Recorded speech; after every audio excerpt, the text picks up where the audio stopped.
Plastic তৈরি করবে তারা এই প্রডিউসাররাই নিজ দায়িত্বে এটাকে আবার ফেরাই নিয়ে আসবে।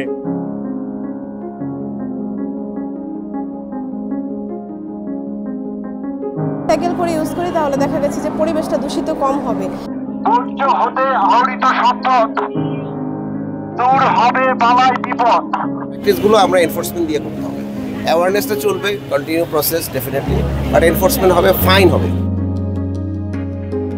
এই জেনারেশনটা একটু স্মার্টার দ্যান আদার জেনারেশন। বছর পর বছর ওগুলো কিন্তু পচে না বা বলে না। এখনকার সময় দেখা যাচ্ছে তরুণ প্রজন্ম কিন্তু প্রচুর পরিমাণে এগিয়ে এসছে। মনিটর করে এবং একটা গাইডলাইন প্রিপেয়ার করা, আই থিঙ্ক তাদের জন্য এক্সিকিউট করা এবং তাদের জন্য ফলো করা আরও ইজি হবে। কারণ এটা হচ্ছে 2025 আয়োজিত আজকের র্যালি এবং এটা মূল উদ্দেশ্য হচ্ছে আমাদের যে তরুণ সম্প্রদায় এদের পরিবেশ সংবেদনশীল করে গড়ে তোলা।